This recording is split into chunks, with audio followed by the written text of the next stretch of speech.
Olá, bom dia. Bem-vindos uma vez mais aqui ao nosso podcast Alavancagem das Empresas. Tal como prometido na semana passada, temos o Marcelo Semedo outra vez connosco. Obrigada por teres vindo, Marcelo. Paulo, como sempre, aqui Vamos connosco. arranjar-lhe uma cadeira cativa aqui, como se fosse Para no quem, Estádio da Luz, um repasse. para quem não Obrigado. nos ouviu na semana passada, não sabe o que perdeu, mas pode revisitar o nosso podcast no nosso Instagram. Estivemos a falar sobre os desafios da situação económica atual.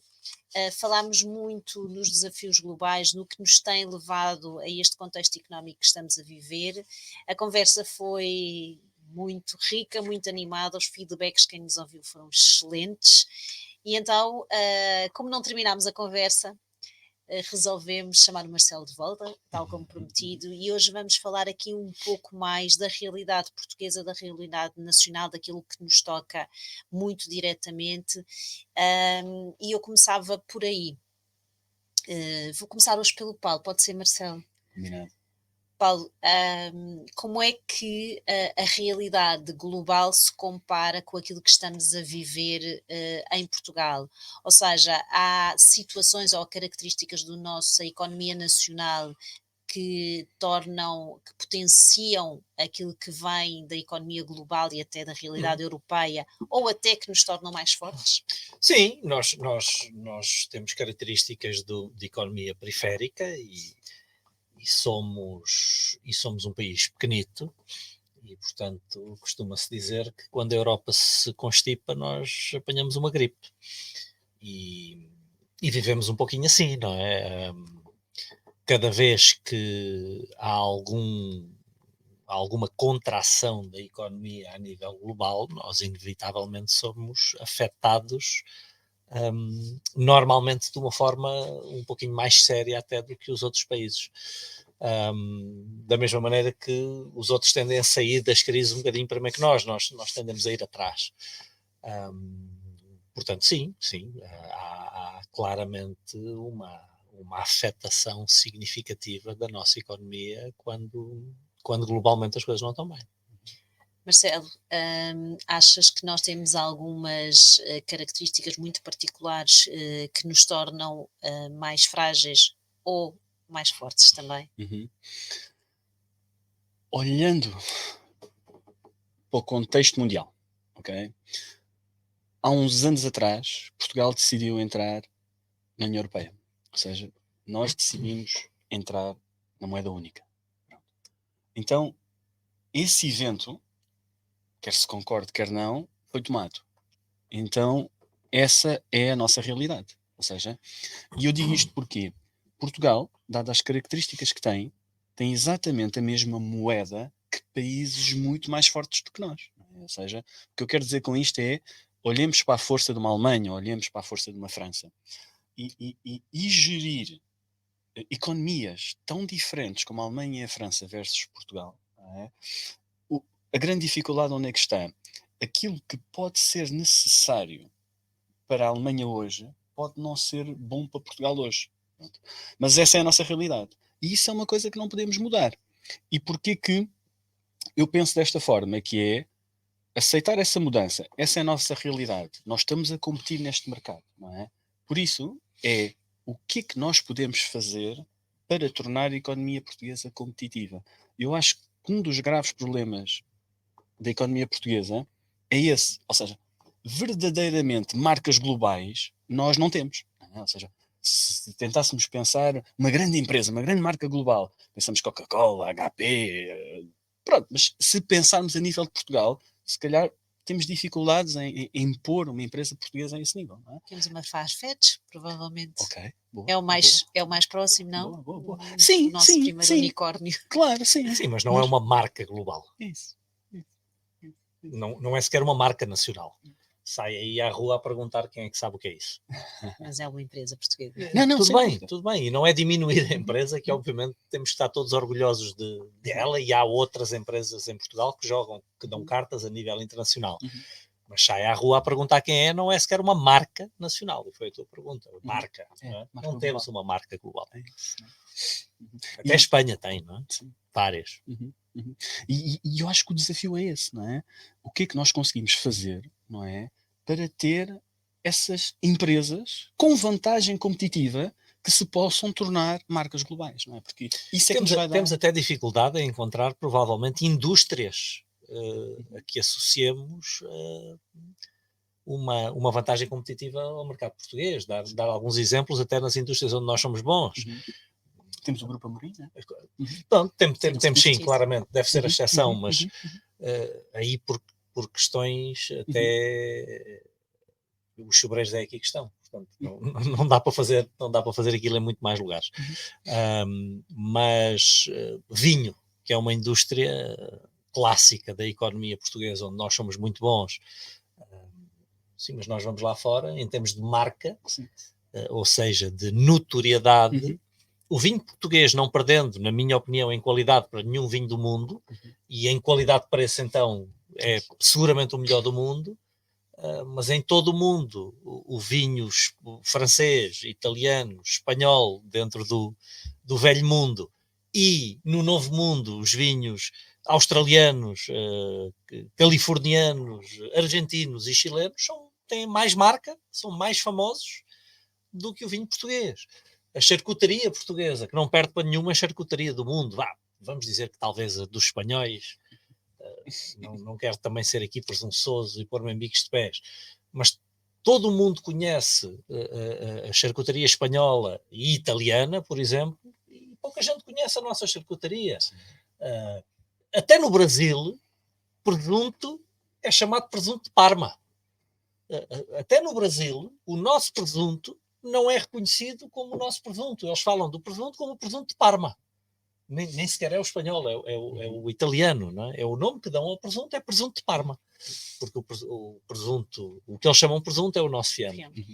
Ou seja, nem nos países de língua portuguesa os nossos produtos são reconhecidos. O nosso vinho não é reconhecido no Brasil, é o argentino, é o chileno, obviamente o francês é o francês, mas o nosso não é. A nossa charcutaria não é, o nosso queijo não é. Ou seja, até os produtos clássicos portugueses, nós não temos sabido vender a imagem deles. E aprofundando exatamente isso, não é? Porquê que não temos essas presenças? E podemos pegar no exemplo do vinho. Quando nós estamos em Londres, Alemanha, e entramos numa grande superfície, não é? E podemos procurar os vinhos portugueses. O que o Paulo estava a dizer é verdade. Dos vinhos franceses, dos vinhos italianos, etc. Vemos várias prateleiras com vários vinhos dessas regiões, não é? E se Portugal tiver, está representado ali num cantinho e pode ter ali uma marca ou outra, não é? E às vezes é analisar o porquê. E provavelmente uma das razões até pode ser por escala, por dimensão, não é? Porque se estivermos a exportar para aquele tipo de mercados, se calhar a quantidade de vinhos que temos que conseguir exportar é tal, não é? E se calhar não temos essa capacidade de entrega, não é? No caso do vinho, eu não sou um especialista, mas até acho que temos. Até acho que temos. Não temos sabido vender lá fora a qualidade do nosso vinho. Não temos sabido criar notoriedade com a imagem do nosso vinho. Eu quando digo a capacidade de entrega, é a quantidade que o produtor A ou B consistentemente... Temos muitas quintas pequenas, mas nós temos dimensão para fazer coisas maiores e em nichos de conhecedores o nosso vinho já começa a ser reconhecido. O facto de termos pouca escala até podia ser usado exatamente para aumentar a notoriedade, que é, desde há muito pouco, é muito mais caro. E não temos isso. Trabalhar então esse nicho e não o mercado global. Ou a indústria. Dizer, os vinhos portugueses há pouca quantidade, mas não perdem para nenhum. E nós não temos essa notoriedade. Nós chegamos à América, os vinhos da Califórnia são altamente reconhecidos, os argentinos altamente reconhecidos, os chilenos altamente reconhecidos. Os portugueses são uma terceira ou quarta escolha.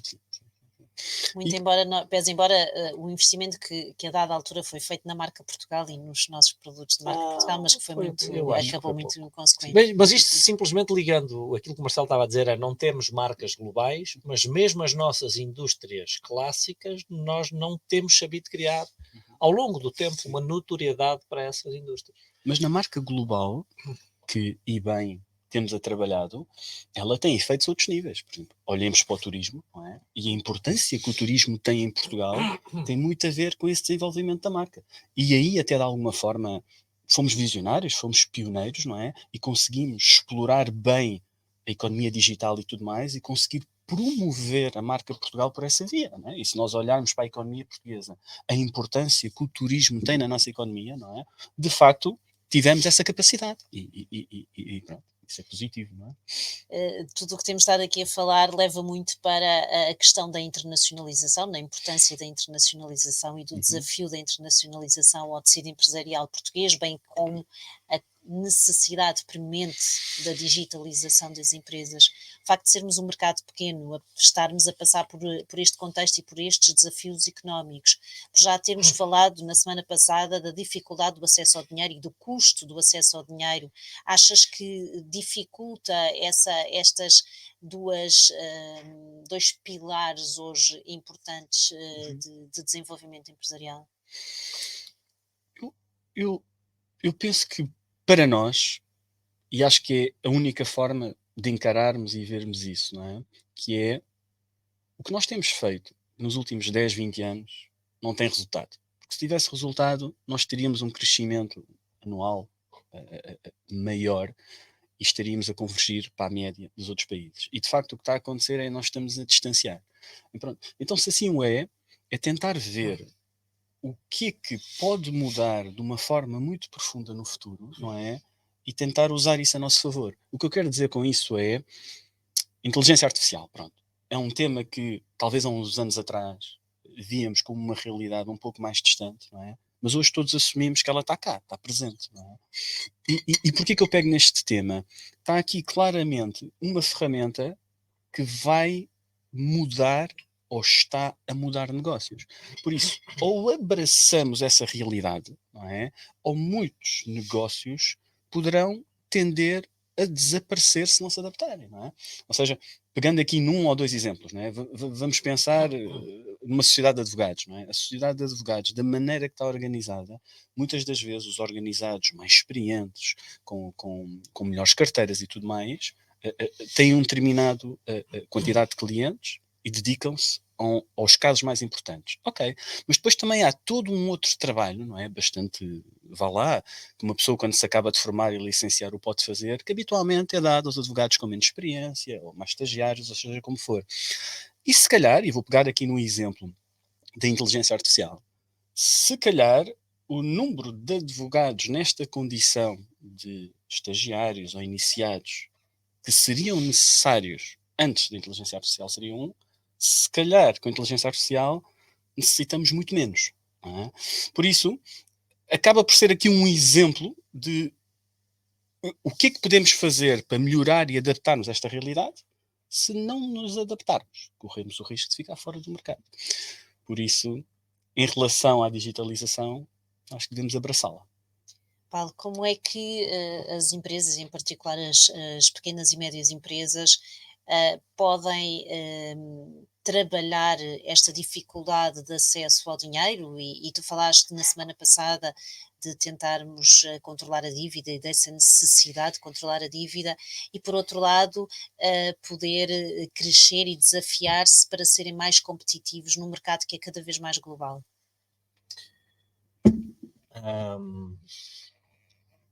Bom, eu tenho uma maneira de ver as coisas em relação ao financiamento das empresas, que eventualmente pode não ser muito popular, mas eu acredito que prioritariamente as empresas devem financiar-se nas suas operações. Ou seja, devem ser capazes de gerar internamente o dinheiro de que necessitam para poder crescer. Qualquer tipo de financiamento externo, como a dívida, serve pontualmente para alavancar a capacidade de investimento que a empresa deve ter. Mas isto é igual em Portugal ou em qualquer outro lado do mundo. Nós temos, de facto, aqui uma questão de dimensão, mas a pergunta é objetiva: o que é que as empresas podem fazer? As empresas podem fazer, diria eu, aquilo que as empresas em qualquer lado do mundo podem fazer para competir a nível global. Em primeiro lugar, é ter a noção de que devem posicionar-se a nível global. Nós continuamos a ter um tecido empresarial que se posiciona acima de tudo a nível absolutamente local. E quando digo local, não visam sequer fazer negócio para o país inteiro. Nós temos um tecido de 90 e muitos % de microempresas. Posicionam-se para servir a sua cidade ou uma região alargada em torno de uma cidade. Não se posicionam para servir nem o país, nem, e muito menos para se posicionam internacionalmente. Então é uma questão, eventualmente, por um lado, de mentalidade, de ambição. Por outro lado, acho que precisam de um planeamento estratégico que preveja isso mesmo, que é uma coisa que a maior parte dos negócios em Portugal, ou à qual a maior parte dos negócios em Portugal ainda não se dedica, que é criar uma estratégia que vise um enquadramento a nível global. Eu diria que, havendo essa vontade, essa ambição e esse posicionamento, que não há nenhuma razão para que os projetos em Portugal não visem, numa primeira fase, pelo menos, logo a Europa. Hoje, com a facilidade que há com a circulação da moeda única, não temos a facilidade da língua ser a única, mas hoje em dia, cada vez mais, a língua internacional de negócios é o inglês. Portanto, não quer dizer que um negócio ou outro pontualmente não tenha uma limitação. O nosso, por exemplo, tem a limitação da língua, limitação do ponto de vista da abertura a um mercado global, mas nós optamos numa primeira fase por nos expormos ao mercado de língua portuguesa, que já nos dá água pela barba nesta fase, e quem sabe mais à frente fazemos depois o salto ou para a língua espanhola também, ou para a língua inglesa como expressão verdadeiramente global. Então acho que há aqui uma mudança de mentalidade que é importante quando se decidir fazer negócios de facto à escala global. Quando muitas vezes falamos que muitas das empresas não passam daquele primeiro ano da sua luta inicial, e portanto essa é uma fase crítica. Neste contexto económico atual, pensas que essa percentagem pode vir a subir? Parece-te que isto é uma verdadeira ameaça, que há aqui uma ameaça ao nosso tecido empresarial, que é o mais vasto, que é o das pequenas e até das microempresas? Acho que não, que a tendência não é de subida. Antes, pelo contrário, acho que a tendência é de descida. Esses números são números clássicos, mas eu diria que, se fôssemos fazer uma avaliação agora, talvez esses números até sejam ligeiramente mais baixos. Não apenas porque há de facto uma vontade das estruturas governativas de dar algum apoio às pequenas empresas, e digo isto não apenas em Portugal, mas é uma tendência mundial que está a permitir que se dilua um pouco a aceleração com que essas quebras se dão. Portanto, não está a ser tanto no primeiro ano, não está a ser tanto nos primeiros 5 anos, ainda assim no longo prazo, eu diria que 96% acabam por capitular mais dia menos dia. Mas, por outro lado, porque também há cada vez mais uma educação do empresariado. Não se pode dizer que seja boa, não se pode dizer que seja sequer média, mas nós hoje vemos pessoas preocupadas em aprender a gerir as suas empresas. Mais do que havia há 20 anos, há 50 anos, seguramente. Hoje começa a haver alguma consciência, peço desculpa, de que nós precisamos de procurar competências ao nível da gestão para assegurar a sobrevivência das nossas empresas. Marcelo, Sim. tu acompanhas aqui um lote vasto de empresas e acompanhas no dia a dia, aqui no nosso trabalho de consultoria empresarial. Que dores é que tu tens sentido? Este tema da situação económica faz parte dos temas de dia a dia ou não? Que dores é que tu tens sentido nas empresas? sem sombra de dúvidas, tenho sentido bastante essa dor. Não é? De facto, é um obstáculo nas empresas, não é? E irá continuar a ser. Por isso, claramente encarar aqui o problema de frente. O que eu quero dizer com isto é, temos aqui algumas questões que também podem ser um pouco culturais. Não é? Culturais em que sentido? Quando nós olhamos para muitas empresas nacionais, e se calhar faço aqui uma comparação com os Estados Unidos, não é? E olhamos para a estrutura da dívida, talvez seja muito mais comum em Portugal recorrermos a capital alheio, ou seja, financiarmos através da banca, por exemplo, e nos Estados Unidos vemos muito mais as empresas, principalmente nesta fase inicial de lançamento, mais libertas e mais livres de dívida. Não é? Porquê? Estas empresas, se calhar, assim ficam mais atraentes. E quando eu digo atraentes, uma das grandes dificuldades dos negócios é não pensarem mais à frente em termos de escala. Okay? Eu quero escalar o negócio, ok? Consegui criar um produto ou um serviço, não é? Mas para ter a tal dimensão global, não é? Também há que ter essa audácia de pensar em termos internacionais, não é? Ou seja, como é que eu consigo atingir esse nível? Vou conseguir isso através de parcerias. Ok, então para conseguir através de parcerias, como é que eu consigo atrair investidores? Então nota-se muito, agora até estava-me a lembrar do programa Shark Tank, pois é muito comum termos lá as empresas a apresentarem os seus negócios e muito mais. E habitualmente essas empresas estão quase todas livres de dívida. Ou seja, é mais comum nos Estados Unidos, às vezes, os empresários fazerem o seguinte: utilizarem a sua própria casa quase como uma ATM, uma caixa multibanco. Ou seja, então, ok, vão-me financiar em termos particulares, vão-me financiar na minha casa e depois usam esse capital para criar a empresa. Vantagens, desvantagens é discutível, mas na ótica da empresa, a empresa está muito mais livre dessa dívida. Não é? Na ótica particular, a forma que eles conseguem investir em termos de particular, conseguem obter financiamentos a 30 anos, 40 anos, porque para os particulares dá-se melhores condições de financiamento, e na ótica da empresa, habitualmente esses prazos são mais curtos. E uma vez mais, para servir a dívida fica mais difícil. Imaginemos o mesmo montante, e eu conseguir esse empréstimo a 30 ou 40 anos, ou esse mesmo montante, na realidade das empresas, a 10 ou a 15 anos. Foi o que eu fiz lá atrás em 2005, para financiar aquilo que hoje é a nossa empresa. Bem em cima da casa. Chamadas hipotecas. Exatamente. Mas aqui mostra a inteligência da decisão. Quase 20 anos. Sim, sim, mostra a inteligência da decisão, e a empresa em si fica mais livre destes ónus e ao mesmo tempo mais atrativa.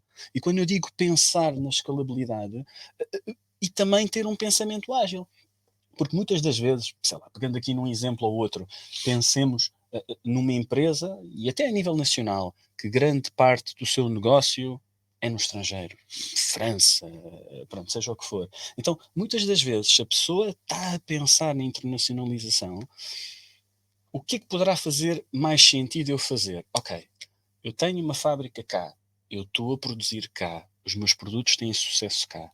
Faz sentido partir para a internacionalização sem testar esse mercado exterior? Não é? Se calhar, numa fase inicial, em vez da pessoa avançar, montar a fábrica, desenvolver o projeto e tudo mais, quando eu digo ter um pensamento ágil, se calhar numa fase inicial é, ok, estes produtos funcionaram bem aqui, será que vão funcionar bem noutras economias ou noutras regiões? Então, por que não fazer um teste? Não é? Porque nós podemos ter um produto que funcione muito bem, por exemplo, no Brasil, e esse mesmo produto cá não funcionar. Então, às vezes, fazer aqui um teste, trazer o produto, testar a sua venda, e se calhar para fazer esse teste, em vez de vir logo para Portugal e montar a fábrica e construir a fábrica, por que não encontrar um parceiro cá e fazer um pequeno ensaio?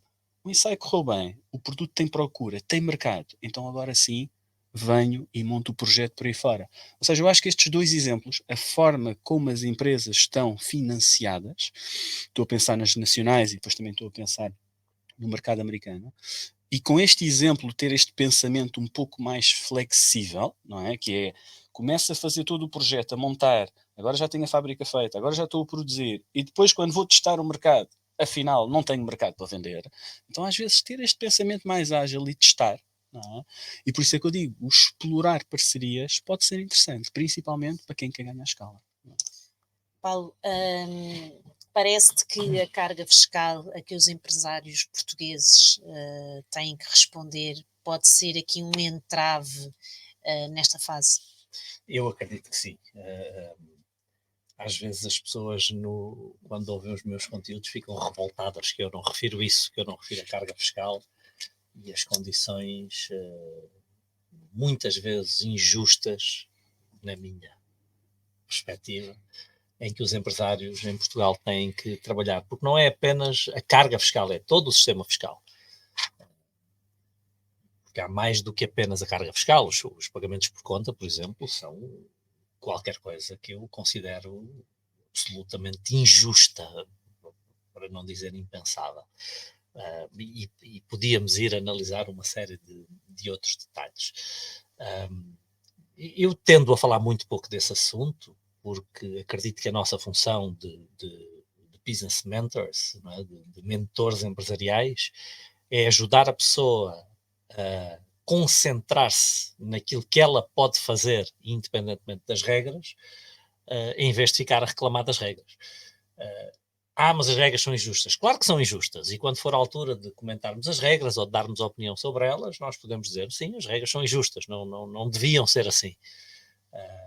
E eu, pessoalmente, dentro daquilo que é a minha filosofia e forma de ver a vida, até acredito que elas atrasam a competitividade do mercado português.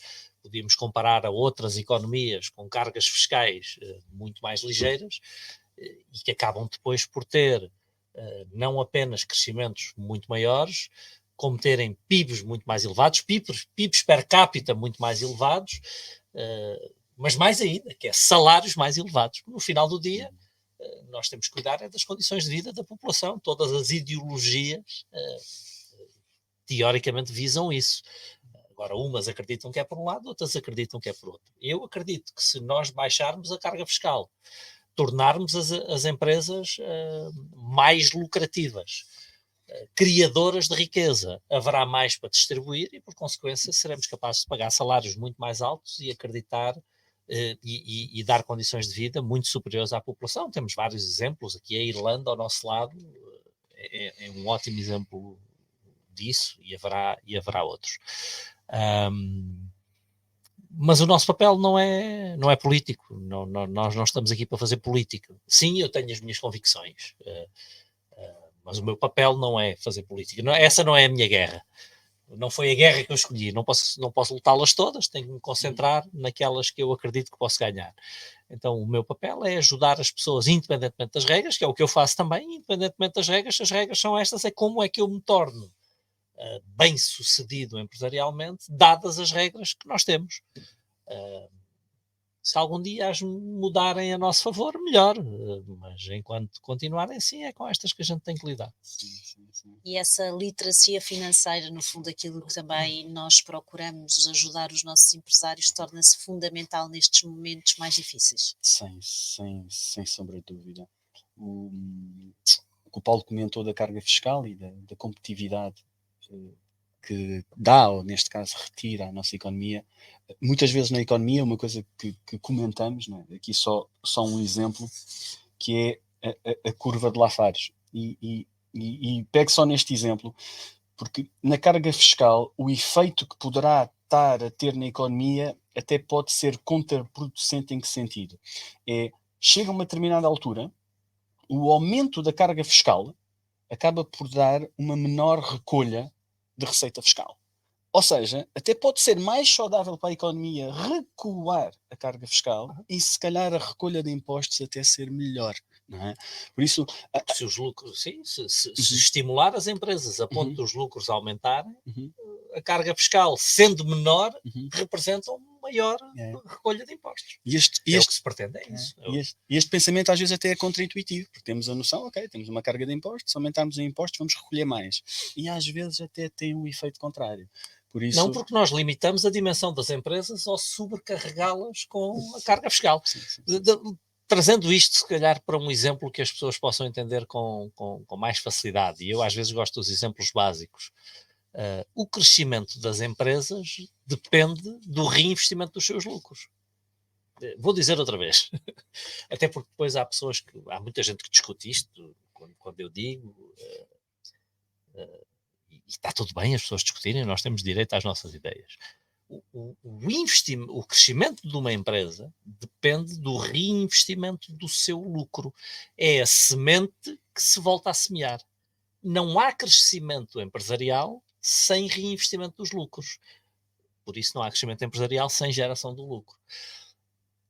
Quanto mais o Estado ficar do meu lucro, menos semente eu tenho para voltar a semear. Menor é o meu crescimento. Ou seja, quanto maior a carga fiscal, menor a capacidade das empresas crescerem. Porque elas são... Eu não queria usar uma palavra demasiado forte. Não vou pôr tanto drama como é costume, mas são privadas de uma parte da semente que criaram e que poderia estar a ser reinvestida no seu crescimento futuro, criando mais postos de trabalho, criando melhores salários, criando uma proposta de valor mais atrativa para os seus clientes, pagando em melhores condições aos seus fornecedores e gerando mais impostos. Porque a sua dimensão seria muito maior. Então, obviamente que isto teoricamente é tudo muito fácil, eu reconheço isso, mas a tal procura pelo ponto ideal entre a carga fiscal e a máxima receita fiscal é obviamente que depois mais fácil de discutir teoricamente do que de procurar na prática, eu reconheço isso. Com um desafio adicional que vamos ter, ou sentir, ou é uma realidade, não é? E pensando, estou a pensar aqui no ordenado mínimo, não é? Na forma como ele tem evoluído nos últimos anos, não é? Nós, há uns anos atrás, estávamos ali cerca de 500 euros e no último ano estávamos a 760, não é? E, em princípio, acho que o novo Orçamento do Estado assim deverá confirmar em breve, o ordenado mínimo vai aumentar para 820. Não é? Ou seja, estamos a ter aqui mais um desafio, não é? E é a subida do ordenado mínimo e o impacto, não é, que acaba por ter nas empresas, não é? Ou seja, poderá haver empresas que não tenham, vá lá, a capacidade de absorver este aumento. É um aumento por decreto, por isso, pronto, vai ser implementado, mas não tendo a capacidade para absorver, qual é que é a consequência? Reduz as nossas margens, não é? E depois temos a outra consequência, se calhar nem todas as empresas podem ter capacidade de reduzir a margem, não é? Por isso temos aqui mais um desafio. Não, muitas vezes reduz os postos de trabalho. É que eu tinha 4 pessoas, eu não consigo pagar a 4, vou ter que mandar uma embora e ficar com 3.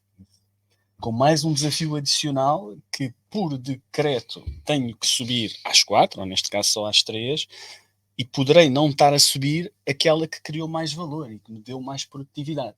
Poderei também entrar nessa armadilha, não é? Temos de Mas essa já é uma discussão que nos dá aí muito ódio nas redes. Muito bem. Vamos fechar aqui esta nossa conversa, hoje um pouco mais curta. Estamos aqui no último trimestre do ano, estamos todos já a olhar para 2024, acredito que os nossos empresários estejam a trabalhar já no orçamento do próximo ano. Deviam. Claro que sim. Que cautelas é que devem ter quando começarem a trabalhar neste orçamento de 2024, ou que sinais é que tu gostarias de dar ou recomendações para este próximo ano, porque está muito próximo? Eu acho que são sempre os mesmos, é ser muito conservador. Eu acho que é importante ser muito conservador na estrutura de custos, e eu costumo dizer que há um bom exemplo, os custos são como as unhas, têm que estar constantemente a ser cortadas. Ou seja, já que vamos preparar o orçamento de 2024, voltar a tentar perceber onde é que podemos emagrecer, quais são as gorduras que existem, onde é que podemos cortar, a otimização da capacidade produtiva da empresa, como é que eu preparo as coisas no sentido de assegurar a margem, a maior margem possível, preparar a eventualidade de poder haver alguma contração na economia, portanto, jogar aqui um pouquinho pelo seguro, e eu diria que nesta altura manter a dívida baixa é crítico, até porque as taxas de juros estão altas. Então essa cautela e esse conservadorismo eu acho que são sempre úteis. Mas depois olhar para o outro lado do negócio também, que é o que é que eu posso fazer para aumentar as vendas. Não podemos ir só pelo lado dos custos. Os custos têm um efeito mais imediato,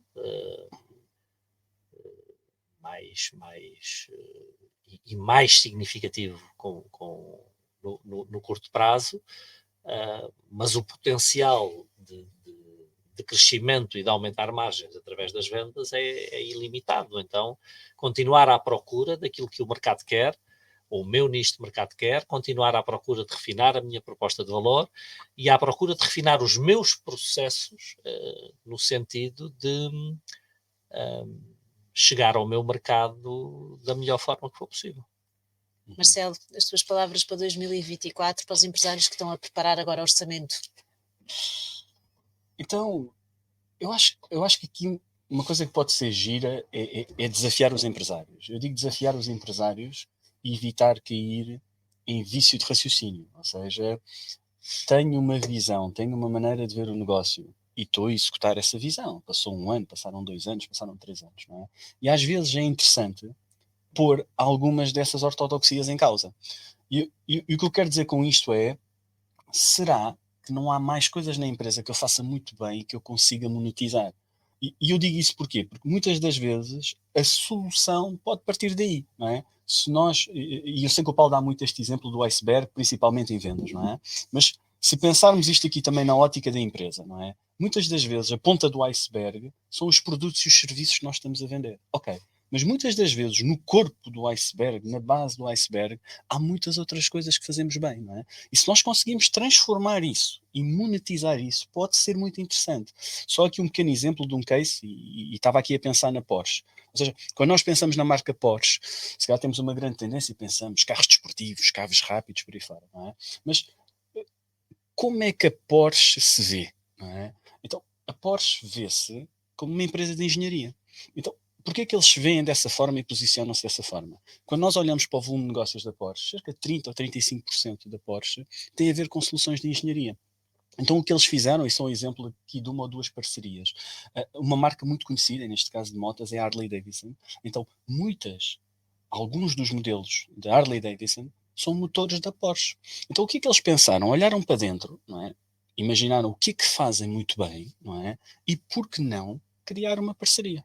E então aqui está um exemplo de como se pode olhar para dentro e tirar uma parceria que acrescente valor. Um outro exemplo que a Porsche também acaba por ter presença, quando nós pensamos na indústria dos aviões e etc., muitas das peças ou das componentes que fazem parte dos aviões, eles desenvolvem, eles fazem.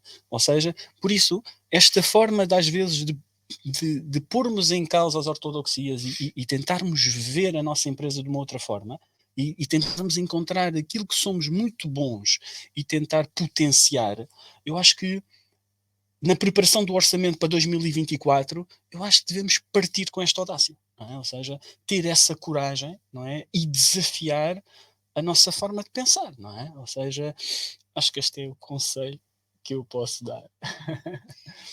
Muito bem. Para o ano que vem, que está aqui muito próximo, 2024, um outro conselho que eu dou é: vão ao Bahia ao vivo, Isso dias 10, 11 e 12, e reforcem as vossas competências para 2024. Façam a vossa inscrição no nosso Woodstock empresarial. Nós prevemos perto de 200 pessoas, 200 empresários neste evento. Falta a sua inscrição. E vai ser um evento incrível. Francamente, o investimento que fizemos para este ano é muito mais significativo ainda do que aquele que fizemos no ano passado.